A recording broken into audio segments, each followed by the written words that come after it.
Hello guys, welcome back to my channel বংদুষ্ট। So guys, আজ আমরা গিয়েছিলাম অমর কথাশিল্পী শরৎচন্দ্র চট্টোপাধ্যায়ের বসত বাড়িতে। আমাদের বাড়ি থেকে এখানে যেতে সময় লাগে মোটামুটি 35 থেকে 40 মিনিটের মতো।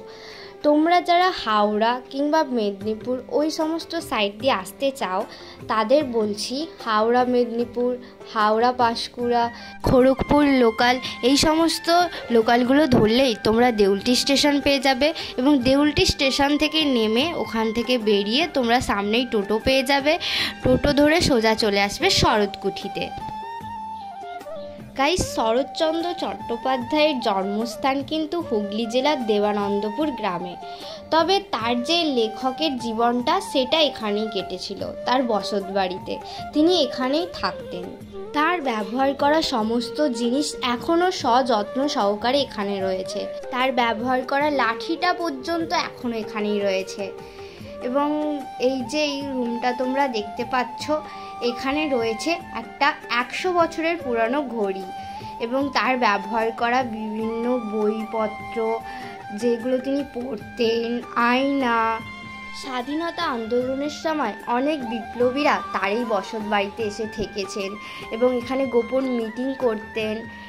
গাইস, তোমরা যেই রাধাকৃষ্ণের মূর্তিটা দেখতে পাচ্ছ, এটা হচ্ছে চিত্তরঞ্জন দাসের ঠাকুর। তিনি অ্যারেস্ট হওয়ার সময় ওনাকে দিয়ে গিয়েছিলেন। গাইস, এবার তোমাদের আমি জানিয়ে দিই যে শরৎকুঠি সকালে খোলা থাকে 10টা থেকে 12টা পর্যন্ত এবং বিকালে 3:30 থেকে 5:30 পর্যন্ত। তাই সবাইকে বলে দিলাম যে সময়টা একটু খেয়াল করে বেরিও, ঠিক আছে? এবার সিঁড়ি দিয়ে উঠে গেলাম বাড়ির দোতলায়।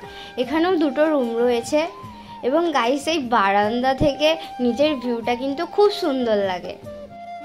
চারপাশে সারিবদ্ধ গাছপালা এবং বাগান সুন্দর প্রাকৃতিক পরিবেশের সৃষ্টি করে।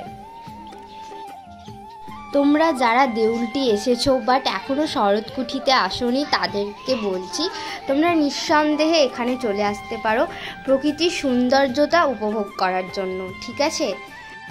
গাইস, এটা হচ্ছে এই শরৎকুঠির পিছনের দিকটা। এখানেই তোমরা টোটো পেয়ে যাবে স্টেশনে যাওয়ার জন্য। এখানে পার্কিং পয়েন্ট রয়েছে। এবার আমরা যাচ্ছিলাম পাশেই রূপনারায়ণ নদ দেখার জন্য, যেটা একসময় গাইস ওই কুঠিরের পাশেই বয়ে যেত। ভিডিওটা এখানেই শেষ করলাম। ভালো লাগলে লাইক, কমেন্ট, শেয়ার করে দিও এবং চ্যানেলটাকে প্লিজ সাবস্ক্রাইব করে দিও।